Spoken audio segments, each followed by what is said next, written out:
Hey, thanks everybody for being here. Welcome to our second annual Christian Business Development Summit. We are so glad that you are here. Some of you were here last year. In fact, many of you were here last year, and I see some new faces as well. I want to let you know we also have already on the calendar the third annual Business Development Summit for next year. Dan Fagan, who was the gentleman who helped us dream up this idea from Tradition Capital Bank, one of our longtime supporters at Matter back in the States, has already said, I'm coming next year, I'm bringing a group, we're doing this again. I said, we're in. So put it on your calendar for next year as well, and we're really glad that you're here. My name is Quenton. A lot of people call me Q, so you can see on my name tag. I have the great privilege of leading the team at Matter. And I've been doing that now for the last 11 years, and today is a very special day for me for a number of reasons, but one of them is because Megan Doyle, who is the person who started this organization 23 years ago now, back in the United States, is here with us. And the place that we are at, yeah, welcome Megan. And the place that we are sitting here, the Shamwari Business Center, was a vision that came to be when her late husband, Dennis, passed away 2 years ago from early onset Alzheimer's. And it was a very difficult time for all of us, and as you can imagine, in particular, Megan. And through that, this vision of this space was born. And this space that you're in today is not like a lot of spaces in this community. Most of the people who sit down and think of ideas on what to do in this community have lodges, boats, hotels. Those are the ideas. For good reason. One of the 7 wonders of the world is here. So that is a fantastic business idea. However, this space is different. This space is not for the tourists. We don't advertise to any tourists to come here. They're welcome, but it's not for them. It's for the community. This is for the local community to come. We have had, I don't know how many different things have taken place here, maybe 100, I haven't counted. We've had yoga classes, we've had counseling sessions, we've had this event, we've had board meetings, offices, there's a bakery, there's the Victoria Falls first coffee roastery. A workforce center for kids. A workforce center for kids. The list goes on, you get the point. This place has really served the community well. So Megan, I am so happy that you're here. We're grateful to have you, and thank you for answering God's call to serve others. We're really all blessed because of it. There are so many others here from this community, from South Africa. We have a friend coming from Mozambique today. So it really is a global gathering, and we're grateful to have everyone here. I want to answer a question that I might have if I was sitting in your chair. Why do this summit? Like, what is the purpose? And so first, I believe that we all recognize that it's a lonely world out there unless we have each other. And I think this was never more felt than during the COVID pandemic. And I think God designed us to be in relationship in the flesh, to be together. There's value and purpose in that. I don't know if you've seen that as we've reactivated our business world, our personal lives post-COVID. Getting together feels good. It feels right. It feels like that's how God made us. Something special happens when we do this. Second, we recognize God's call in our life to serve Him and others in a way that brings Him glory. I think we're all eager to live a life of service because it brings us purpose.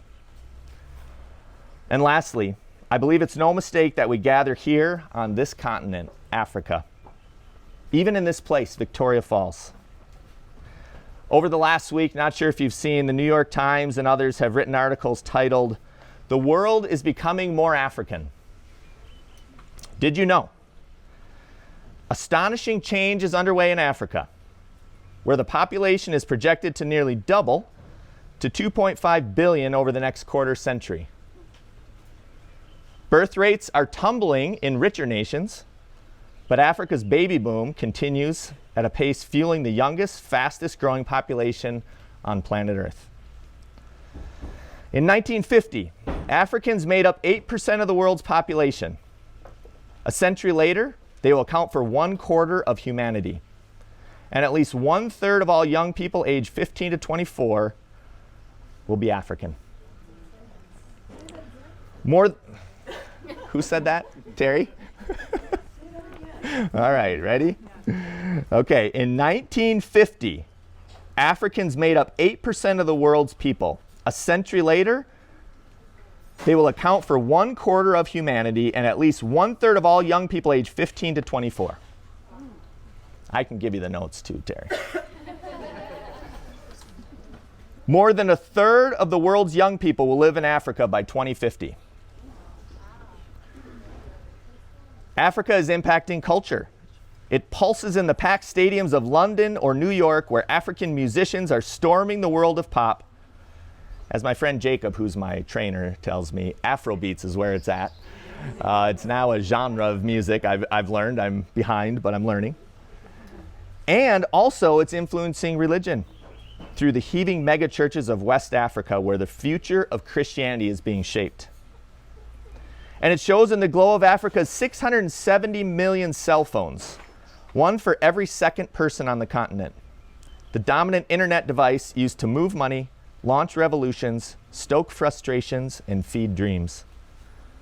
With a growing choice of eager allies, including Russia, China, and the United States, Turkey, and Gulf pedestrates? Not sure what that is. It's a fancy New York Times word. African leaders are spurning the image of victim and demanding a bigger say. In September, the African Union joined the Group of 20, the premier forum for international economic cooperation, taking a seat at the same table as the European Union. Businesses are chasing Africa's tens of millions of new customers emerging every year, representing untapped markets for cosmetics, organic foods, even champagne. Hilton plans to open 65 new hotels on the continent within 5 years. Its population of millionaires, the fastest growing on Earth, is expected to double to 768,000 by 2027. Within the next decade, Africa will have the world's largest workforce, surpassing China and India. By 2040, it will account for 2 out of every 5 children born on the planet. Africa's soaring population is partly a result of remarkable progress. Africans eat better and live longer than ever on average. Infant mortality has been halved since 2000, and calorie intake has soared. Nigeria adds another 5 million people every year, and by 2050 is expected to overtake the United States as the world's 3rd most populous country. The stats go on, and this article is fascinating. You can look it up, and it's a series of articles that the New York Times is doing right now. This is the first article of 6 to come. So this is my 20th year working in Africa. And I haven't worked in every country in Africa, but I've worked in many of them.